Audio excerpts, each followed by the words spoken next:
Hey everybody, Michael Snyder, California Weather Watch. Today is November 22nd. Right now we are looking at the combination of Doppler radar as you continue to see some of this moisture being spun back up across Southern California. This will be with us as we go through the day today, but the system is waning. You can see some of this precipitation is becoming lighter as I speak, and this will be kicking off as we go through the day today.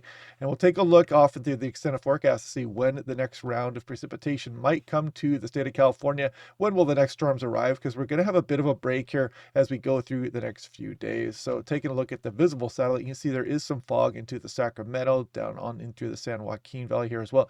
And you continue to see some of this moisture spun up here on the visible satellite imagery. And nice sunny skies there for a lot of the Bay Area this morning, all the way up into Northern California.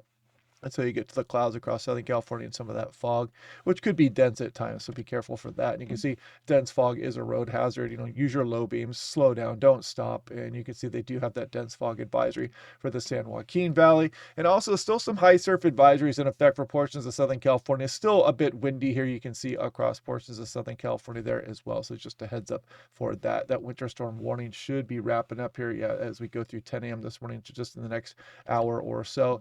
Now, weekend rain chances. This is Phoenix National Weather Service. You can kind of see how for today it does include Joshua Tree, Desert Center, El Centro. There's Blythe and Yuma, and that continues to pivot off to the east as we go on in through the day on Sunday. So still watch out for that across portions of Arizona as this slow-moving system continues to traverse across the region. And again, with the dense fog out there. And you can also see the beach hazard statements here for some of the coastal areas. If I click on that, they talk about some of these breaking waves as we go on in through Monday evening. And 13 to 18 feet. So do watch out. Don't turn your back on the ocean.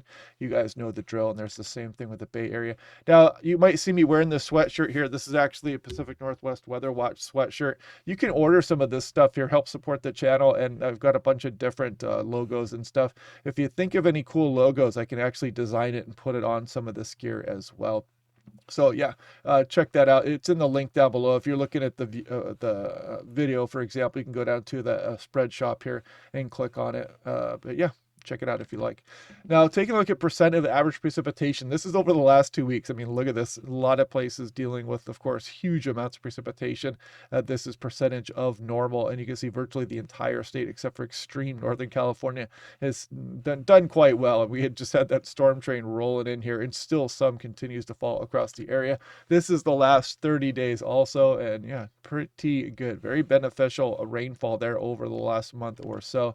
Now, if we take a look at the 30-day total anomaly, you can see we're doing quite well again, especially across Southern California. San Bernardino and Ventura counties really got a lot of precipitation. You can see we did well up and down the mountain ranges, Sierra Nevada, up to the Cascades and Klamath Range here as well. Some of the coastal ranges also. And if I click on 30-day precipitation anomaly, you can kind of see the same, what I just showed you a couple slides ago. And then if you look at actual amounts, this one shows the actual amounts of precipitation that we have gotten. And you can see some of the areas across Northern California and some of San Bernardino and Ventura County. So let's take a look at the European model, and you'll kind of see the precipitation still with us for a bit here today. But as we go on in through tonight, you can see a lot of that starts to relax. Then right up against the Arizona-California border and portions of Arizona, still getting some of that rainfall wrapping around. But then as we go through Sunday, it looks like that finally kicks off and continues well off to the east here. And then we get the very weak system kind of sliding through northern zones as we go through Monday morning there. It's not going to amount to too much. And then we scroll on in through the next 6 days. We go on in towards the end of next week. That is that Thursday. And it's Thanksgiving Day. A little bit of light precipitation for Northern California. Now, taking a look at what's going on here at 500 millibars. There's our storm system right now. And you'll see why we're going to get this break. So we start to build this ridge. See this anticyclonic flow here, this bulge in the jet stream. As the jet stream gets diverted a bit further north, that ridge will be with us for a while. Again, that weak system clipping us on Thursday, and then still that ridging will be with us. But then at the very end of the next weekend or so, we start to get some of this Arctic air that's going to stay mainly east of the Rocky Mountains, but it tries to drive down a little bit across some of the Intermountain West here, this upper level low. It's kind of an inside slider. It's not a lot of precipitation to work with. We'll watch the track on that to see if anything might come of it, but probably not.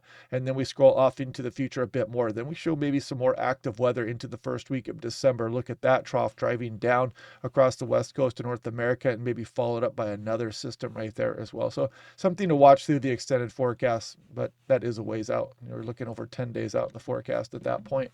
And artificial intelligence. Let's scroll off through the extended forecast and see what that might look like. And if we go, you can kind of see some precipitation across the Intermountain West with that Arctic air moving off to our east there, but it doesn't show anything for California on the latest runs. And then we go through the extended forecasting and see some more robust frontal systems maybe going on into the first week of December. We'll see how that trends.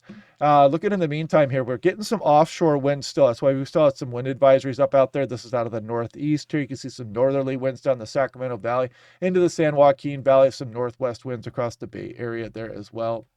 And we scroll on in towards Saturday, and here we go on into Sunday morning. You still see the nature of a little bit of this offshore flow. It's not too exceptionally windy, however, and you can kind of see the typical stuff down the coastline. But then as we go through next week, you can kind of see how it turns a bit more northerly, and we're still offshore. You can kind of see that coming across Southern California there as well, but some gusty winds down the Sacramento Valley. So there is going to be some offshore winds with us as we go all the way on in through next week, and then towards the end of next week, you can kind of see this offshore pattern just continues with the ridge around.